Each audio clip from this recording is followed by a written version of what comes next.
Bien, buenas tardes una vez más. Bienvenidos a el webinar Claves para diseñar un cuestionario online. En esta ocasión nos está acompañando Iván González de NetQuest. Antes de empezar, quisiera contarles que Iván es el director de Data Process, Scripting y Quality Assurance para NetQuest en todo el continente americano. Es un experto en investigación de mercados, análisis y procesamiento estadístico de datos para diversos proyectos de investigación relacionados con estudios políticos, sociales, test de productos, imagen y posicionamiento, pre- y post-test publicitario, satisfacción y cliente incógnito. Cuenta con 21 años de experiencia en importantes empresas de investigación de mercados en Chile. Eh, Al final de la presentación de Iván, tendremos unos minutos para preguntas, por lo cual les pido tener sus micrófonos en mute y al final podrán hacer sus preguntas, ya sea directamente por el micrófono o a través del chat que tenemos en la aplicación de Zoom. Entonces, sin más preámbulos, le doy la palabra a Iván, agradeciéndole tanto a él como a NetQuest su colaboración el día de hoy. Bienvenido, Iván. Muchas gracias, Leandro. ¿Me confirma si se escucha bien? Sí, te escuchamos perfecto. Perfecto. Bueno, no mucho más que agregar de la presentación. Les agradezco su asistencia y abierto a cualquier pregunta al final o si creen necesario entre medio, también podemos hacerlo. ¿De qué es lo que vamos a hablar? Vamos a hablar de claves para diseñar un cuestionario online, pero la verdad es que el cuestionario online como si no escapa de lo que es un cuestionario tradicional, el cuestionario que todos los que llevamos un poco de tiempo aquí podemos ver en un cuestionario de papel o un cuestionario CATI. El cuestionario como tal tiene más de 130 años de historia, desde que por ahí en Londres, el señor que aparece ahí, Francis Galton, hacía algunos estudios y se dio cuenta que necesitaba hacer algo un poquito más objetivo y empezó a diseñar cuestionarios y empezó a investigar y a medir muchas cosas. Y desde esa época que se están midiendo cosas como incidencia, datos declarativos, se está haciendo trabajo de escritorio e incluso datos de comportamiento ya en esa fecha se podían hacer, se querían hacer y con ciertos métodos de la época, sensores, etcétera, se podía medir comportamiento. Hoy día todo esto lo seguimos haciendo con distintas herramientas. ¿Qué es lo que tenemos hoy día que nos permite mucho más flexibilidad? Que tenemos maneras online de recoger datos. De manera online podemos recoger prácticamente cualquier dato. Podemos tomar una foto en un momento que queramos, podemos reconocer cómo se mueven los ojos de alguien cuando ve una publicidad, hacia dónde apunta. Por supuesto que toda la batería de cosas que conocemos de los cuestionarios tradicionales también, pero además todo lo que la tecnología nos permite medir, lo que cada uno hacemos con nuestro celular, georreferenciar, etcétera, todo eso, un cuestionario de manera online nos permite agregarlo a nuestra data. Finalmente, esto también nos hace más fácil muchas veces la interpretación y la manera de preguntar algo. Vamos a dar algunas recomendaciones generales. Yo diría que la parte que está a mano derecha es algo que vamos a ir hablando en la medida que avancemos en la presentación. Súper importante que a veces se nos olvida como investigadores, que el cuestionario online no tenemos un entrevistador que corrija sobre la marcha en las imperfecciones del cuestionario. Por lo tanto, el cuestionario antes de salir a campo debe salir perfecto, ¿vale? Cuando nosotros hacemos un cuestionario face to face, hacemos una reunión de entrevistadores y les explicamos a ellos pregunta por pregunta qué es lo que queremos de cada pregunta. Y cuando algo no se entiende, o bien se lo aclaramos a los entrevistadores, o bien incluso corregimos sobre la marcha algunos cuestionarios. Y le pedimos a este entrevistador que cuando salga a la calle y entreviste a alguien en un punto de afluencia, Si la persona no entiende lo que le estamos preguntando, le pueda aclarar, le pueda mostrar un concepto, una escala, etc. Esta figura del entrevistador no la tenemos en un cuestionario online porque son cuestionarios autoadministrados. Por lo tanto, eso que en algún momento es una ayuda, que también tiene ciertas imperfecciones y sesgo y todo eso, pero que nos ayudaba a poder salir a campo con un cuestionario que no estuviera del todo bien, no lo tenemos. Y por lo tanto debemos ser mucho más precavidos al inicio, quizás tener un setup un poquito más amplio, antes de salir con un cuestionario que después la gente no lo entienda cuando se enfrente sola a su computador o sola a su smartphone.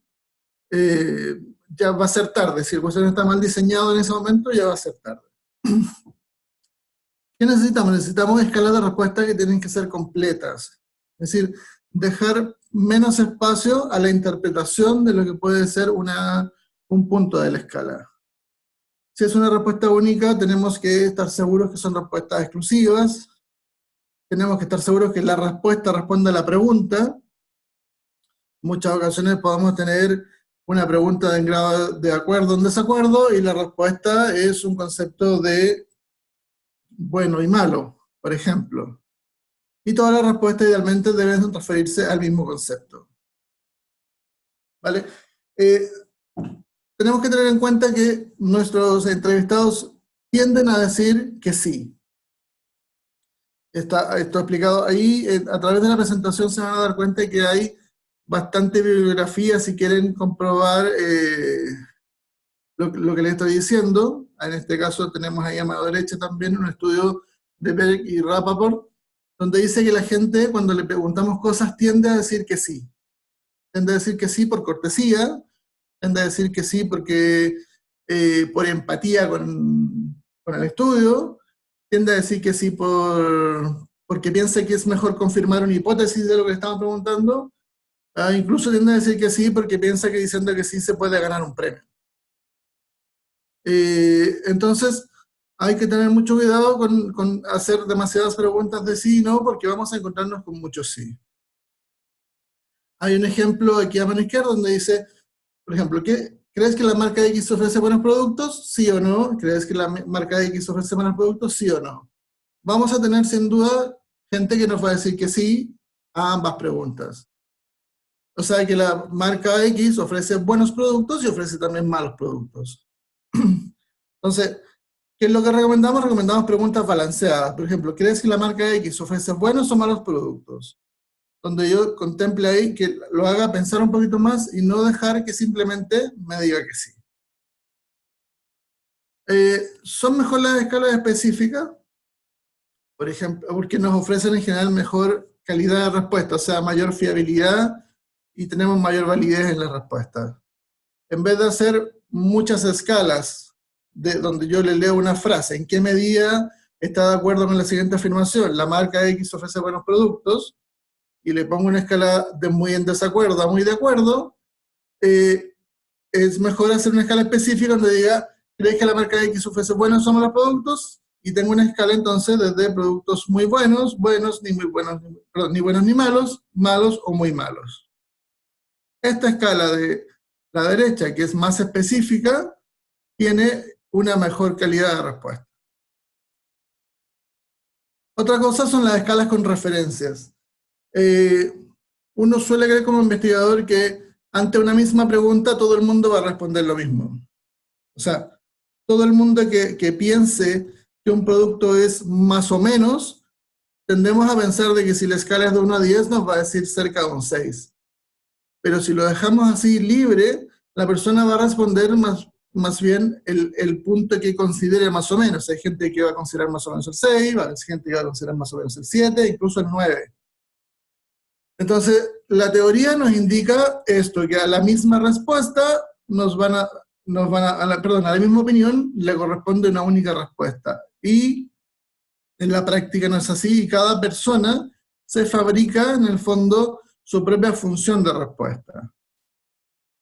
¿Qué tenemos? Tenemos entonces que intentar homogeneizar la función de respuesta individual, marcando todos los puntos posibles. Esta escala de aquí abajo, por ejemplo, Es una escala típicamente de Just Right, donde uno le dice a la persona, mira, esto te muestro un comercial y dime si es justo como te gusta, un poco más de lo que te gusta, mucho más de lo que te gusta, menos de lo que te gusta, mucho menos de lo que te gusta. Entonces, lo que le estoy fijando a la persona en sí es el punto medio. Y el punto medio, claro, tiene una única función de respuesta, pero los extremos, cuando le digo esto es mucho más o mucho menos, tiende a cambiar. Entonces, lo que tenemos que intentar hacer es que puntuar todos los puntos de la escala. De esa manera, dejamos menos libertad de interpretación a qué significa un número o qué significa otro. ¿Qué recomendaciones específicas tenemos? Diseñar un cuestionario online tiene que ser un poco más empático con el respondiente. Como les mencionaba recién, es un cuestionario autoadministrado. Cuando uno hace un offline, el entrevistador suple las carencias que puede tener el cuestionario. Incluso suple la empatía, suple un poco con el encuestador de calle, digamos, le pone una sonrisa, le pone una simpatía. Si la persona ve que se está aburriendo, quizás hace una pausa, etc. Todas estas cosas en un cuestionario administrado no las tenemos. Por lo tanto, debemos intentar que nuestro cuestionario sea una historia, ¿vale? Que seamos storytellers del tema que queremos preguntar. Esto no es fácil de hacer, por supuesto. La mayoría de las veces los primeros intentos no son buenos, por no decir desastrosos muchas veces. No es llegar y pasar un cuestionario offline a uno, cambiarle las tarjetas porque te lo muestren en pantalla. ¿Vale? El flujo del cuestionario debe ser un poco más empático con el respondiente y debe tener más suavidad para cambiar de un tema a otro. Jamás debemos aprobar un cuestionario que no hemos tratado de responder nosotros mismos. Eso es importantísimo en cualquier tipo de cuestionario. Pero acá, como no tengo esta otra figura, cobra muchísima más relevancia. Piloteemos nuestros cuestionarios. No es solo que yo diseñe las preguntas y los saco a campo porque la pregunta responde a lo que yo quiero, a mi objetivo, ¿no? Toda nuestra investigación tiene objetivos generales y objetivos específicos y nuestras preguntas responden a eso. Pero una vez que tengo armado todas las preguntas y tengo el flujo hecho, hagámonos el cuestionario nosotros mismos, si podemos a alguien de nuestro equipo.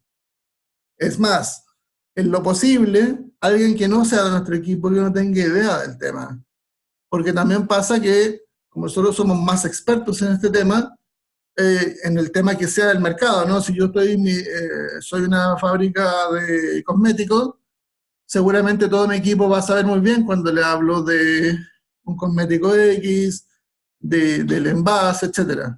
Tratemos de hacerle cuestionario a alguien que no sea de mi equipo, ojalá que no sea de la empresa. Si esa persona que no es de la empresa me puede responder el cuestionario, sin problemas, seguramente el cuestionario va a salir mejor que si no lo hago. ¿Vale? Tengamos en cuenta que no hay nadie entre medio para ayudar al entrevistado a entender lo que le estamos preguntando. Siempre es bueno ponerse en la posición del entrevistado y explorar posibles interpretaciones alternativas a lo que le estamos preguntando. Tratar de, entonces, intentar de que lo que le pregunto se entienda de una sola manera. Y, por otro lado, también existe la sensación de que como es online, yo tengo diversos formatos de pregunta, querer hacer algo más divertido, entre comillas, poniéndole un formato aquí, otro formato allá, otro formato allá. Eso, por lo que hemos estudiado, más que ayudar, hace que la persona se disperse en la encuesta y se preocupe mucho más de entender el formato en que va a responder, a responder de verdad concentrado en la pregunta que le estamos haciendo. Las imágenes, lo mismo. Las imágenes son excelente ayuda para un brand awareness. Si yo quiero saber qué marca de detergente conoce la gente, es una excelente idea ponerle los logos o ponerle incluso fotos de los detergentes que quiero testear, tal cual como está en la góndola del supermercado. Hay una recordación mucho mayor, ¿vale? Porque la gente recuerda los colores, recuerda la tipografía de la letra, recuerda la forma del envase, etc.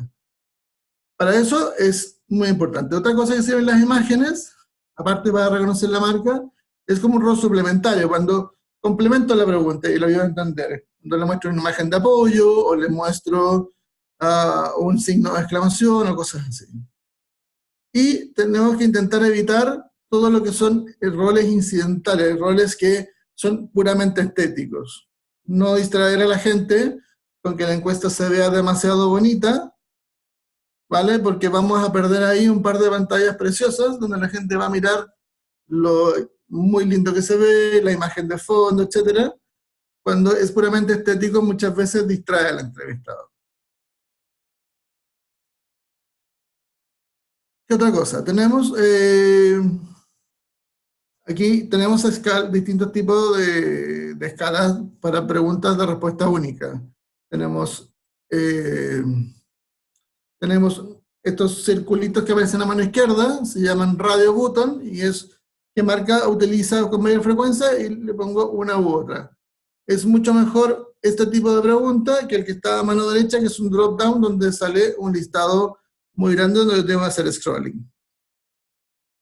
Claro, cuando tengo una lista infinita de cosas, no queda otra alternativa que poner este drop down o algo similar donde el scrolling, pero idealmente hay que intentar evitar el scrolling porque la gente va a terminar leyendo muchas, solo las marcas que se ven en la pantalla la primera vez.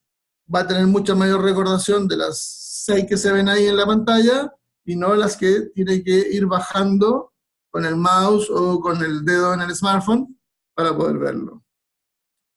Entonces, preferimos las radio button y preferimos obviamente un listado más acotado.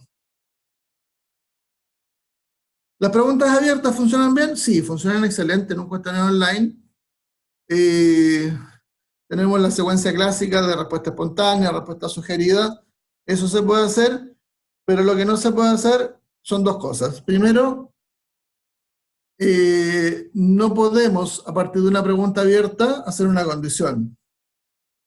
Es bastante complicado programar teniendo en cuenta que la gente no siempre escribe igual, porque la gente abrevia, porque la gente comete falta de ortografía, o porque se pasa una letra entre medio. Entonces es muy difícil formar una condición con una pregunta abierta que me sirva para otra cosa. ¿Puedo tomar el dato? Sí, pero es un dato que se analiza a posteriori, después de terminado el cuestionario. No puedo decir entonces, si en la pregunta abierta me dijo que le gustaba Coca-Cola, haga tal cosa. Eso no se puede hacer. ¿Por qué? Porque la gente va a escribir Coca-Cola con C, Coca-Cola con K, Coca-Cola con Q, con espacio, sin espacio, etc. Entonces, lo que sugerimos es que no se hagan condiciones con preguntas abiertas. ¿Vale? Hay ciertos algoritmos para codificar esto, pero en general tienen buen funcionamiento a posterior y con distancia mínima. Y no sirven definitivamente cuando hay muchas marcas que se parecen en el nombre, ¿vale? O cuando la marca es compuesta de 2 o 3 palabras. Por ejemplo, banco A, banco B, banco C, banco D, todas empiezan con banco. Entonces, estos algoritmos no funcionan muy bien en ese sentido. ¿Y las preguntas narrativas funcionan? Sí, funcionan. Cuando yo le digo, relátame esto, dame tu opinión, etc., funcionan, pero hay que tomar en cuenta que, nuevamente, el tema del entrevistador. El entrevistador cuando estábamos en la calle nos ayudaba porque nos ayudaba a sondear. Y si la persona no respondía por el camino que nosotros queríamos, le decíamos al entrevistador, oye, sondea esta parte. No permitas que la gente te diga una respuesta, me gusta porque es bonito, me gusta porque es bueno. Cuando los que hayan trabajado con encuestas en calle sabrán que esas encuestas se devolvían o se anulaban o se corregían, pero no aceptábamos un simple me gusta porque es bueno. Porque la verdad que es muy poco accionable después para lo que yo quiero hacer. Ahora, en esta alternativa de online, no tenemos cómo mejorar esa respuesta per se. ¿Qué es lo que hacemos? Muchas veces le pedimos a la gente que ponga una barra de progreso, y esa barra de progreso se va cambiando de color, de un rojo a un verde, en la medida que va escribiendo más cosas. ¿Escribir más cosas garantiza mejor calidad de respuesta? No, no lo garantiza, pero ciertamente que tiende a tener una mejor calidad de respuesta.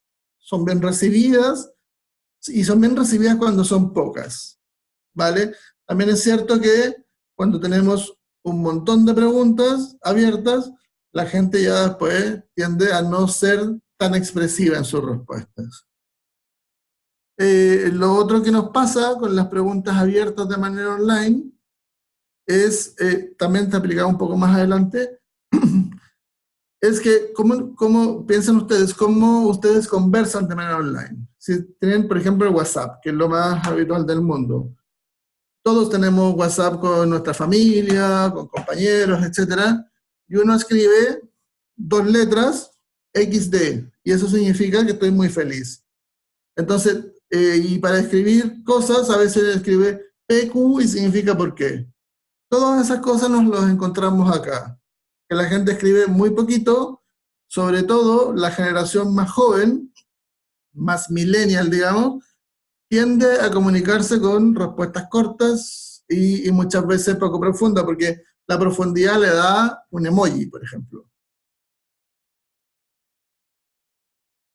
Cuando tenemos respuesta múltiple,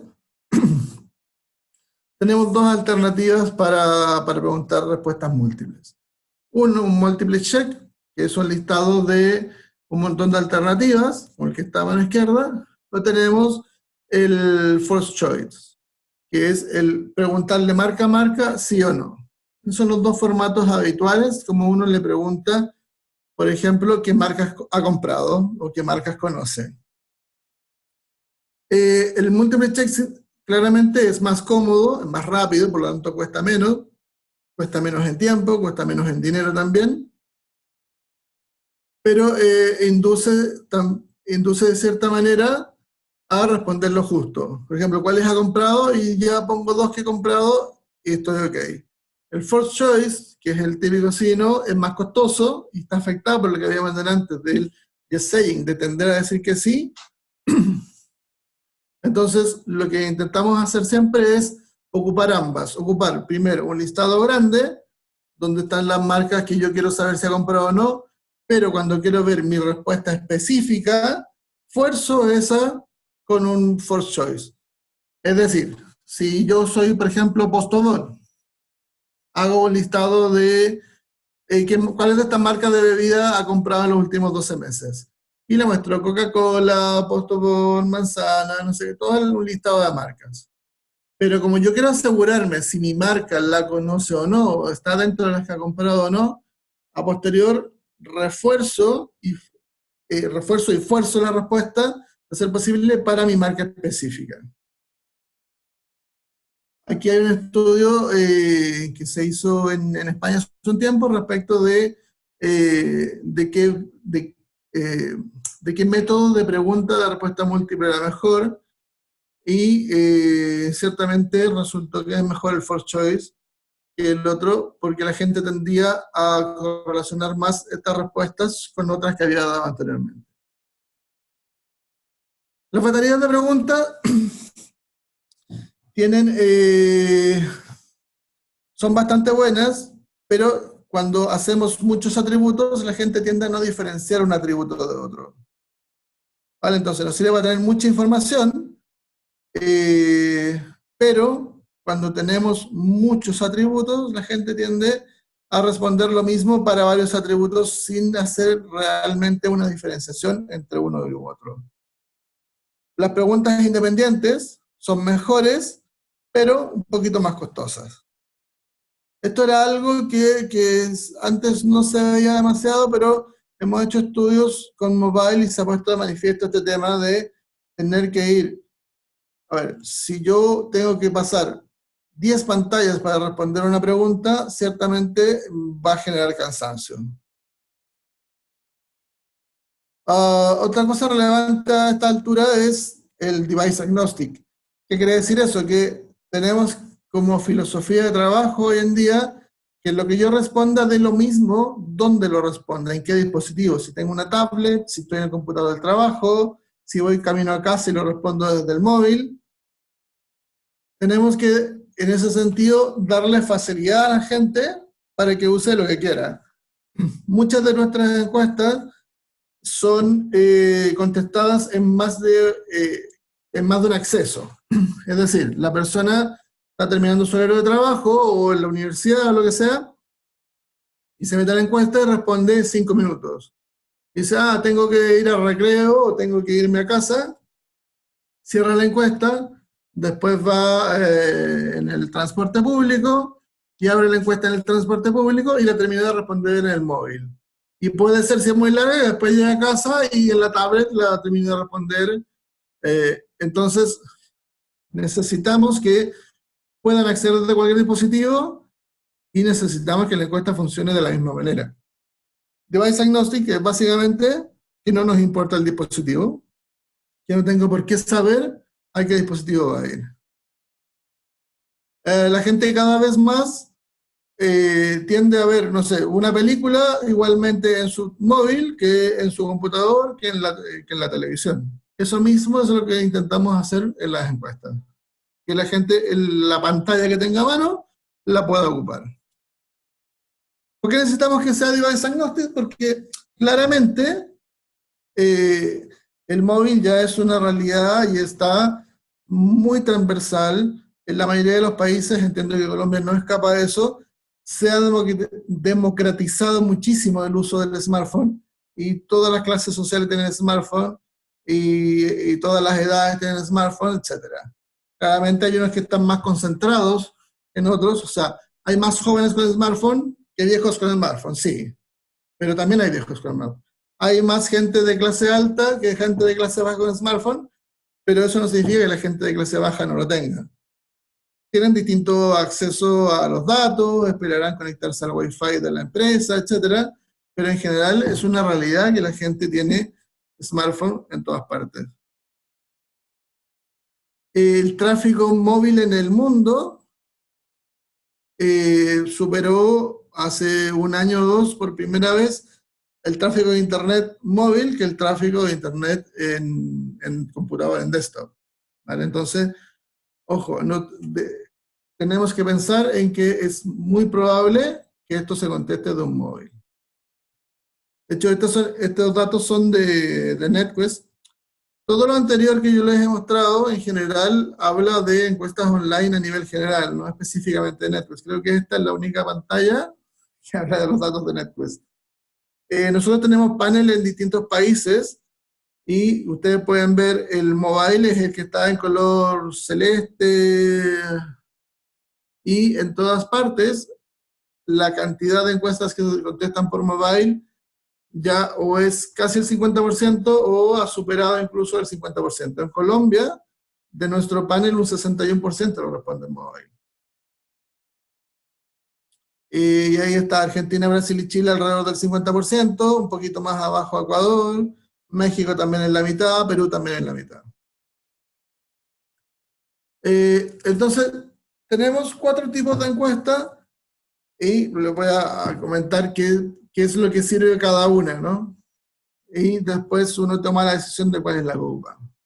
La encuesta no mobile y la encuesta online, pero que se hace desde computador, desde el computador de escritorio. ¿Cuáles necesito hacerlas ahí? Cuando tengo que ocupar mucha memoria, cuando tengo que, por ejemplo, si quiero ver un video en excelente calidad y que dure 5 minutos, lo más probable es que muchos celulares, muchos móviles, no se pueda. ¿Por qué? Porque voy a necesitar que la gente tenga un buen plan de datos, o voy a necesitar que mientras la gente se mueva no pierda el video, etc. Esas cosas se suelen hacer cuando necesita mucha tecnología desde un computador de escritorio. Simulaciones de compra, o cuando son las encuestas demasiado largas. Encuestas demasiado largas, estoy hablando de encuestas de 45 a 60 minutos, que lamentablemente sí las seguimos haciendo. Digamos, la encuesta se vuelve pesada y un dispositivo móvil que tiene menos memoria no las carga suficientemente bien. Y en el otro extremo está la encuesta Only Mobile, que es solo para móviles, para teléfonos celulares, y que cuando hacemos esto, cuando requerimos movilidad, cuando necesitamos también que sea instantánea la respuesta de la encuesta. Por ejemplo, esto lo usamos en Colombia en particular con algunos diarios de consumo. Si yo quiero que la persona, por ejemplo, vaya cuando va a comprar o cuando va a un restaurante y se pide una bebida, yo quiero que le tome una foto a la bebida o quiero que cuando va al supermercado le tome una foto a la boleta, al voucher de compra, todas esas cosas tengo que hacerlas en el instante. Si espero que la persona llegue a su casa para tomar una foto, no va a funcionar. Si quiero geolocalizar algo, oye, por favor, anda a tal parte y pincha el GPS. También necesito el teléfono, ¿no? Si debo ejecutar una app, y si necesito una encuesta que sea respondida en un establecimiento determinado. Bien, esta encuesta la respondes cuando sales de comprar del centro comercial X. Claramente ahí tengo que estar en el mobile. Y entre medio tengo las que son mobile friendly, mobile compatible, que tienden a desaparecer un poco. Que ahí básicamente es que la encuesta está adaptada a móvil o está perfectamente adaptada a móvil. ¿Vale? Que los tamaños de fuente son adecuados, que el scrolling es solo vertical, que tiene agilidad de carga, etc. Eso es mobile friendly. Pero en general, o hacemos que sea para todo dispositivo, o hacemos algunas que sean específicamente no mobile, o específicamente solo mobile, por las funcionalidades del teléfono, la cámara, el GPS, la app que tengo que instalar, etc. Antes nosotros empezábamos así a programar encuestas, empezábamos con el computador grande, la pantalla grande, y después íbamos adaptándola a que llegara a mobile. Hoy día la verdad es que es al revés, el mobile first. Primero tengo que estar seguro que me va a funcionar en mobile y después la tiro, si es necesario, a adaptarla a la pantalla grande. Ahora la tecnología ayuda bastante porque ahora la mayoría de las cosas son responsivas. Responsivo quiere decir que es lo mismo, que yo lo pongo en un dispositivo u otro, y esto es líquido, como dice, se adapta perfectamente a la pantalla. Eso, por ejemplo, es una encuesta responsiva. Se adapta a la pantalla horizontal, vertical, al móvil, al escritorio. Se adapta los textos, los iconos, los botones, todo eso. Hay otro ejemplo en el mismo dispositivo, pero si yo giro mi dispositivo tiene que funcionar igual. Y no solo tiene que funcionar en el sentido de que no se me caiga la encuesta, sino que tiene que funcionar, que sea posible que la persona vea todas las alternativas a la vez, que sea posible que seleccione la alternativa que quiera, que tenga a mano el botón siguiente, etc. También aquí tienen otro ejemplo de cuando uno gira la pantalla, cómo se ve una parrilla de una manera o de otra. Duración del cuestionario. La duración ideal, la verdad es que depende mucho de varias cosas. Siempre es mejor tener una encuesta corta que una encuesta larga, porque la encuesta larga tiene más abandono, obviamente. Depende también qué incentivo tenga la persona para responder. Con incentivo me refiero básicamente a dos cosas. Uno, hay paneles que incentivan y paneles que no incentivan a que la gente responda. Es mejor si tienen incentivo porque la gente tiene una motivación adicional. Pero también me refiero al tema que le estamos planteando. Por ejemplo, hoy en Chile y hoy en Colombia específicamente también hay una situación social importante, ¿no? Hay una huelga. Si yo hoy día voy y le pregunto a la gente sobre cuestiones sociales, lo más probable es que esté mucho más interesada que antes en responder. Le voy a hacer preguntas y la gente va a estar, comillas, feliz de responder. En cambio, si yo voy, por ejemplo, a hacer una encuesta de... ¿Alguien está preguntando? ¿No? Sí, los incentivos respecto a que esto puede generar baja confiabilidad. Si gusta, lo respondemos al final, ¿vale? Para acumular las preguntas. Ups, perdón.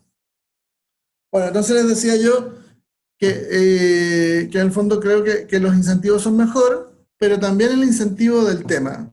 Si, por ejemplo, yo recibo una encuesta de un banco, que es un banco que ni siquiera es mi banco, o no estoy interesado en bancarizarme, si la encuesta es un poco aburrida, seguramente la voy a abandonar, porque no tengo ninguna motivación para responder esa encuesta. Entonces, esto va de la mano con lo que le decía al inicio. Mientras yo esté contando una historia y sea una historia fluida y pueda capturar la atención del entrevistado, es mejor porque me van a abandonar menos. Que la encuesta se adapta al país. Y, no sé, si hago una encuesta en Argentina y lo hago con voceo, que sabemos que los argentinos no dicen ni tú ni usted, sino que dicen vos, se va a sentir la persona más identificada con la manera de conversar y ciertamente va a generar un poquito más de atracción, ¿vale? Y las encuestas mobile tienden un poquito más de abandono, tanto por el tema de la conexión de datos, como porque el grupo que ocupa, lo que les hablaba recién, el grupo que ocupa los dispositivos móviles está mucho más acostumbrado a la inmediatez, a la conversación corta, al WhatsApp. Pero ese es el mejor ejemplo. Si nosotros somos capaces de generar una encuesta que parece una conversación de WhatsApp, vamos a tener un éxito mucho mayor. En cambio, si yo voy con un montón de preguntas y me demoro media hora en saber un tema, ¿quién se pone media hora a chatear con la, no sé, con el jefe? ¿O quién se pone media hora a chatear con un profesor? Nadie. Nadie a menos que esté obligado. Ahora, si me preguntan cuál es la duración ideal, la verdad es que no hay, pero hay ciertas tablitas que nos pueden ayudar a ver el tema. Si ustedes se fijan en el gráfico de abajo, es el número de preguntas que tiene el cuestionario versus la tasa de abandono. Perdón, eso no es el número de preguntas, es la LOI, la duración de la entrevista. Entonces podemos ver que al inicio la salida de la encuesta, el abandono de la encuesta, es bastante estable y en la medida que voy avanzando en la LOI, la curva se va suavizando. Pero igual tengo un abandono importante, incluso tengo un abandono con preguntas de una respuesta. Alguien que entra en la encuesta, ve que la pregunta no le satisface, que no le interesa y abandona inmediatamente, aunque sea una pregunta. ¿Vale? Entonces, el dropout claramente crece con el número de preguntas, con la duración de la encuesta. ¿Puedo tener encuestas muy largas? Sí, sí puedo tener encuestas muy largas, pero tengo que saber incentivar de distintas maneras a la persona para que me responda. Al fondo, ¿cómo lo hago para tener a alguien cautivo por 50 minutos? Es un poco difícil. Entonces, tengo que darle oportunidad de abandonar y retomar. Por un lado, tengo que avisarle al inicio que la encuesta es muy larga, no que empiece a responder y van 5 minutos y dice, ni siquiera sé cuánto me falta. No, si la encuesta es larga, mejor avisarle, y así la gente que no está dispuesta a invertir 30 minutos abandona de inmediato y no nos deja entre medio de la encuesta votada. En mobile, a pesar de que tenemos la mayoría de la encuesta mobile, es un poquito más alta la tasa de respuesta, también porque es un poco más lento de cargar ciertas cosas y por la inmediatez que les conversaba recién. Aunque en un panel la resistencia excesiva, la resistencia a la excesiva duración es mayor, los que completan encuestas largas pueden acabar dando datos de peor calidad debido a la fatiga cognitiva. Esto nos pasa, pero en todos los dispositivos, en todos los tipos de encuestas. Así que ojo ahí porque todos sabemos, todos los que hemos hecho alguna encuesta o que hemos contestado una encuesta, sabemos que al minuto 20 o a la tercera parrilla o a la quinta pregunta abierta, ya uno tiende a cansarse y responde más automático. ¿Vale?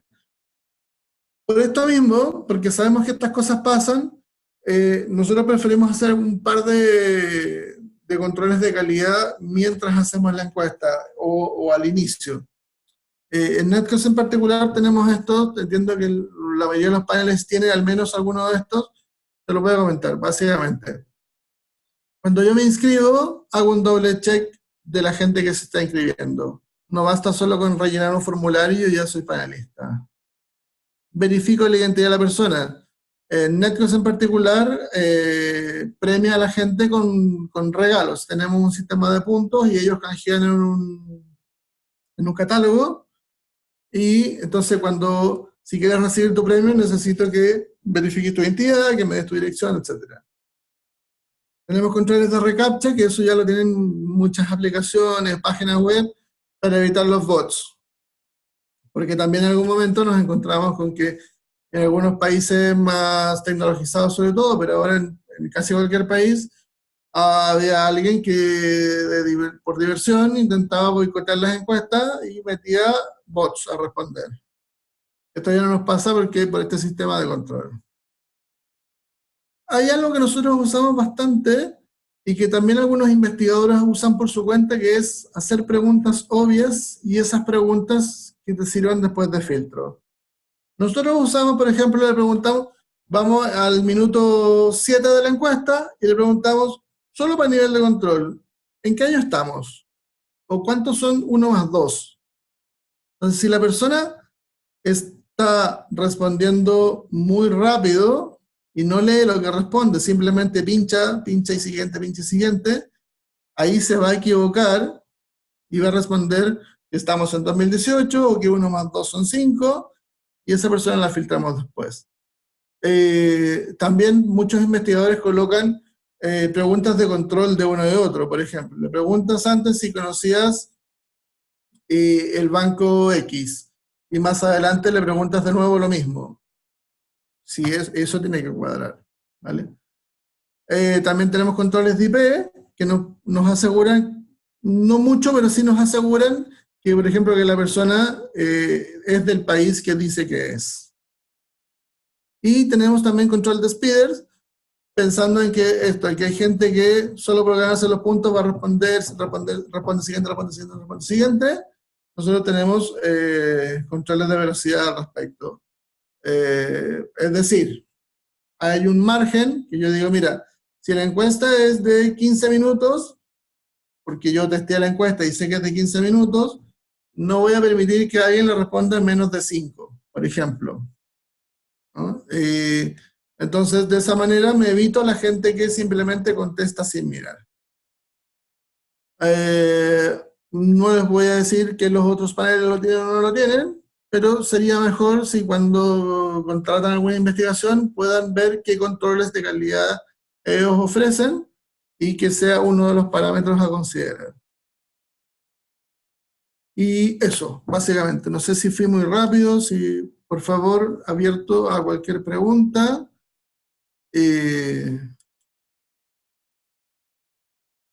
Voy a partir por la que ya estaba en el chat, que dice de Alejo Paruma, dice, ¿qué opinas del tema de incentivos con respecto a que esto pueda generar baja confiabilidad?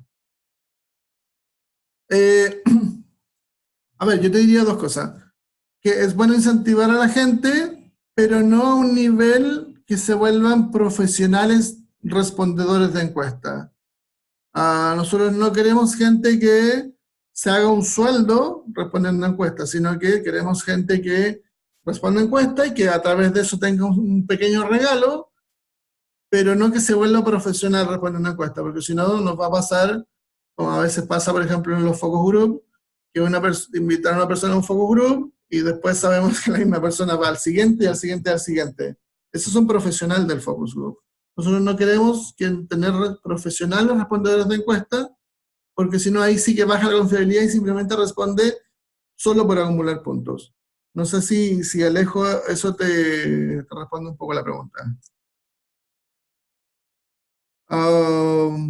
María dice, ¿con qué otras herramientas de investigación online es recomendable mezclar un cuestionario? Es decir, además del cuestionario, ¿qué otras herramientas online recomendarías utilizar? Depende de lo que quieras hacer. Nosotros básicamente hacemos cuestionarios, hacemos comunidades, que son una especie de focus group, pero no son en el mismo tiempo. O sea, yo puedo entrar a una comunidad más parecido a tener un panel donde yo voy dejando preguntas y respuestas o voy recibiendo actividades, pero son asíncronas, no toda la gente entra al mismo tiempo. Eso nos ha permitido, por ejemplo, tener comunidades por una teleserie o con cierta publicidad que va cambiando a través de los días, y la gente se mete continuamente, pero cuando cada uno puede hacerlo y no con la restricción de que el focus son todos juntos, y la gente se mete cuando puede a responder las preguntas o hacer cierta actividad. La mayoría de las otras actividades tratamos de meterlas dentro del cuestionario. Como que, por ejemplo, si tú quieres evaluar una página web, no queremos que te salgas de la encuesta a ver la página web y después vuelvas a decirnos qué opinaste, sino queremos mostrarte la página web y y mientras la ves nos digas qué opinas, ¿vale? También tenemos todas estas cosas respecto de NetQuest en particular. Felices nosotros podemos después de hacer una presentación específica a cada uno.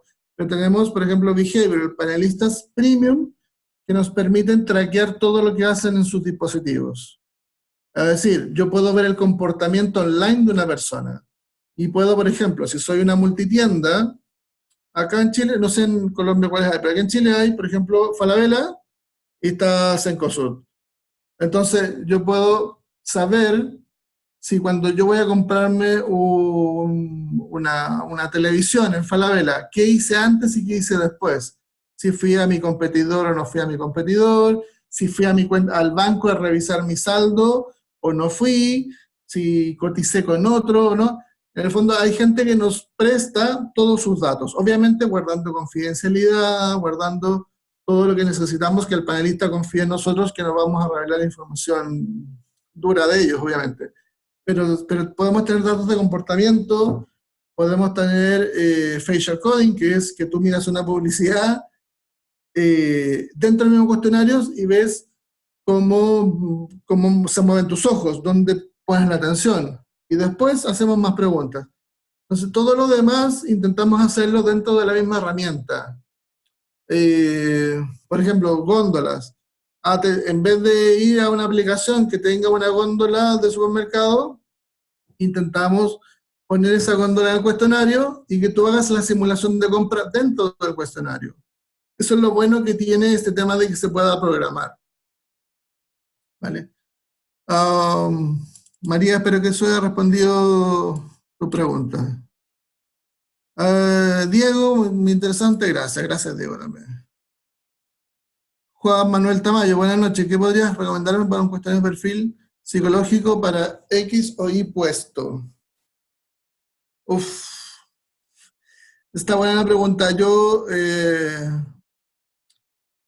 Tuvimos en un momento una persona que estuvo haciéndolo aquí para Chile. No exactamente eso, pero sí para, no sé si te sirve, para capacitaciones. Y lo que hacía era, en el fondo, construir una norma, ¿vale? O sea, hacías capacitaciones, pedías cómo te respondía la gente a esas capacitaciones, que también se sentía, que también no, y luego de eso construías una norma y podías comparar gente. Para un perfil psicológico, no soy psicólogo, no te podría ayudar mucho con eso, pero como entrevistas de trabajo, lo que uno podría hacer es preguntarle lo que quieras a 20 personas y después tener esa información. Sin embargo, si soy sincero, a mí yo cuando entrevisto mucha gente para mi área y me gusta mirarlo a los ojos y me gusta preguntarle cosas que no tienen nada que ver y ponerlos en aprieto y saber cómo responden a esas situaciones más que hacerles un cuestionario. Alejo, ¿qué opinas de segmentar la población de forma sociodemográfica versus intereses y comportamiento? Me parece súper bien, yo creo que es necesario ambos. Y eso no tiene nada que ver con el online, tiene que ver con estadística, que es en realidad mi fuerte en general del data process, del análisis, que no sea solo para las variables duras. Efectivamente, es fácil hablar de qué opinan los hombres y las mujeres, o qué opinan los de clase alta, los de clase baja. Pero si yo a alguien le hago una parrilla psicodemográfica, digamos, donde puedo saber quiénes son emprendedores, quiénes son más light, quiénes son más innovadores, cosas que no vas a saber si no haces un análisis factorial, por ejemplo, etcétera. Yo creo que son complementarios. Yo no diría que no es necesario un análisis por sexo o por nivel socioeconómico, pero ciertamente que enriquece mucho cuando yo soy capaz de hacer un perfilamiento de la gente mediante distintas herramientas de estadística y ver, como te decía, mira, los hombres y las mujeres interesantes, pero mira, que además que sea más interesante saber qué opinan los innovadores respecto a los conservadores. Y para saber, para catalogar a la gente de innovador o conservador, tienes que hacerle una batería de preguntas. Así que sí, creo que son válidos ambos. Federico, ¿qué recomendaciones nos darías para lograr preguntas abiertas exitosas? Es decir, que una respuesta amplia, se puede hacer profundización sobre la pregunta abierta. Lo que nosotros hacemos, lo que nos ha resultado mejor, pero que es más lento, pero que funciona bastante bien, es hacer una pregunta abierta y poner abajo, aparte de la barra de progreso, frases como, a medida que vas escribiendo y que yo te diga algo más, escribes otro poco y te parece, podrías profundizar un poco, escribes otro poco y le tiras otra frase así, que son más o menos las frases que los entrevistadores hacen cuando lo hacen en la calle o por teléfono. Entonces vamos, en la medida, no sé, escribes 10 caracteres y te lanzamos una de esas frases, escribes 15 más y te lanzamos otra. Eso nos ha funcionado bastante bien. Insisto también en que sea algo interesante. Si es algo interesante, la gente responde, aunque no tengas ninguna de esas herramientas. Alejo, ¿tienen plataforma para administrar panelistas o mantener una comunidad de manera constante y crecerla? Sí. Tenemos plataforma, o sea, nuestros panelistas se van a esta plataforma de regalos que te mencionaba, saben cuántos puntos tienen, saben qué pueden canjear en cada momento, si es preferible acumular más puntos para canjear algo más grande. Les mandamos comunicaciones con cierta periodicidad y también tenemos un equipo que se dedica a captar nuevos panelistas. ¿Vale? Entonces sí va creciendo. Y en algún proyecto muy grande, puedo decirlo aquí porque es en México, de TV Azteca, que es la principal televisora de México, tenemos una mini comunidad para ellos, pero es un proyecto grandísimo de muchos meses, de mucho dinero también. Entonces ahí hacen lo que es el panel tradicional, que por ejemplo es el mismo concepto que hacen de panel en Ibope cuando miden audiencias. Entiendo que en Colombia también se hace eso. Tú tienes una cantidad de X de personas de cierta característica sociodemográfica y le vas preguntando, y todos los días quieres saber qué ven en televisión. Y ese panel se mantiene. ¿Y cómo se mantiene? Bueno, igual se bajan algunos, pero muchos menos. Se mantiene con regalos, se mantiene yéndolos a visitar y se mantiene en el fondo porque le ayudas a que te conteste. ¿Mm? Pero es un poco caro, para ser sincero. Gracias, Manuel. Federico. Dice que hay varios que están pasando del off al online o aún no lo han hecho. ¿Acaso los tracking, qué recomendaciones les daríamos para este proceso de pasar al tracking? Mira, para pasar un tracking a online, la verdad es que hemos tenido procesos bastante exitosos y procesos no tan exitosos. ¿Por qué? Porque necesariamente los datos cambian. Es lo mismo que si yo paso del face-to-face al telefónico, los datos te van a cambiar. Como sea, incluso muchas veces una empresa cambia de proveedor y los datos te cambian porque cambias el equipo, etcétera. Incluso a veces hay procedimientos estadísticos detrás. Para el caso de los tracking, lo que recomendamos es hacer una primera e incluso una segunda ola en paralelo. Por ejemplo, mitad de la muestra online, mitad de la muestra offline, y comparar eso. No te van a salir iguales, pero te va a dar una cierta distancia que tú vas a saber que esa distancia es la que se va a mantener. Si yo tengo un awareness de un 50% y en el online me da un awareness del 35%, no es que la gente lo recuerde menos, es simplemente que hay una diferencia metodológica pero esa diferencia se va a mantener en el futuro. Entonces, al final hay un salto ahí que es casi que no te queda otra. Alejandro dice, la versión tendrá que su plataforma permite capturar el comportamiento de los panelistas cuando están interactuando con su móvil PC mientras contestan. Sí.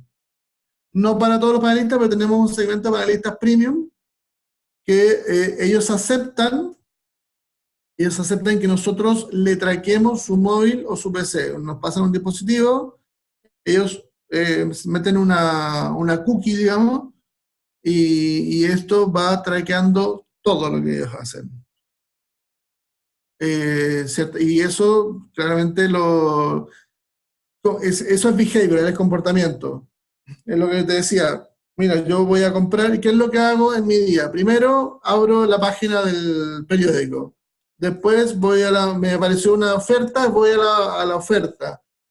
Y si la quiero comprar, después voy a ver si tengo saldo en el banco o no tengo saldo en el banco. Por ejemplo, esas cosas se pueden hacer.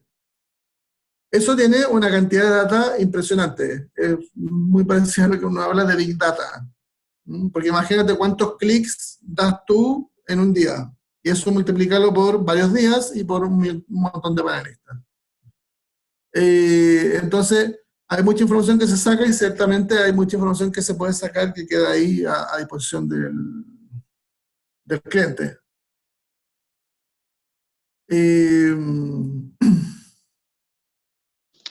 Iván, Laura Catalina te pregunta cómo crear un storytelling apropiado para preguntas abiertas que permita respuestas exitosas.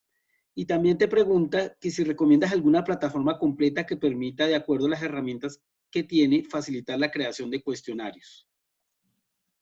NetQuest no tiene plataforma de creación de cuestionarios para clientes. Es algo que nos hemos estado pensando, no hemos llegado a ninguna conclusión.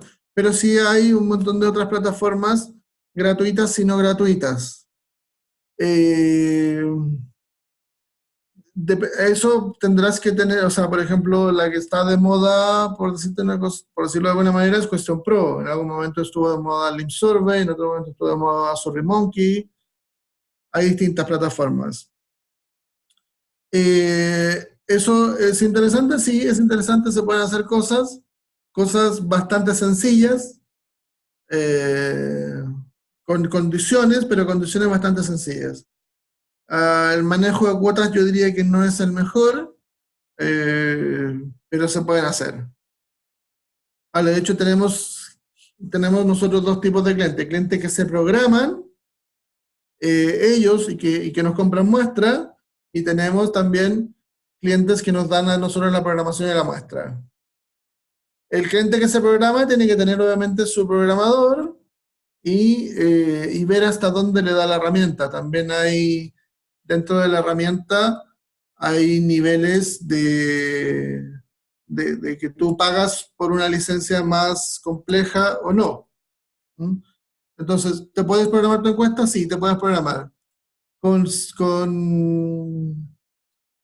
llama esto? Con poca dificultad, sí lo puedes hacer. Si el cuestionario es de baja dificultad, sí lo puedes hacer. Como te digo, la que está de moda hoy día es Question Pro. Y eso permite un montón de cosas, pero tiene igual limitaciones. Los paneles que programan tienen en general una programación, digamos, herramientas de programación más abiertas que te permiten hacer casi lo que quieras. ¿Vale? Entonces, si tienes programador y tu encuesta es sencilla y es corta, puedes hacerlo en estas plataformas. Si cualquiera de esas cosas no se cumple, te recomendaría que fuera alguien que te la programe, porque si no vas a perder el tiempo. Había otra pregunta, lo de la respuesta abierta lo había contestado un poco en adelante. Nosotros lo que hacemos es, en la medida que la gente va escribiendo, cada X cantidad de caracteres, dije 10, pero en realidad es muy poquito, pero ponle 15, 20, entonces se escribe 20 caracteres en tu respuesta y te lanzo una frase. ¿Hay algo más que quieras opinar? Escribes otros 15 o 20 y te lanzo otra frase. ¿Me podrías explicar un poco tu respuesta? Escribes otro y te lanzo otra. ¿Podrías profundizar un poco? De esa manera hemos obtenido respuestas más contundentes, digamos. Leandro, tú mandas. Bien, no sé si tienen alguna otra pregunta. Entendemos que este tema es un tema extenso, muy interesante. Igual Iván González y el equipo de NetQuest está totalmente a la orden. Iván tiene su cuenta de mail a la que le pueden escribir igonzalez@netquest.com y hacerle las preguntas Sí, a lo directamente que a quieran. NetQuest. Tenemos también gente en Colombia muy bueno que viene del mundo de la investigación, no solo un comercial, sino que Federico que viene de agencia, entonces sabe perfectamente las necesidades que tienen cada uno de ustedes, tanto como de la agencia, porque ha estado en agencia, como de cliente final. Así que o sea, puedo estar yo aquí, tenemos equipo en Barcelona también, que si hay cosas que necesitan detalle también están a disponibilidad, en el fondo todo el equipo.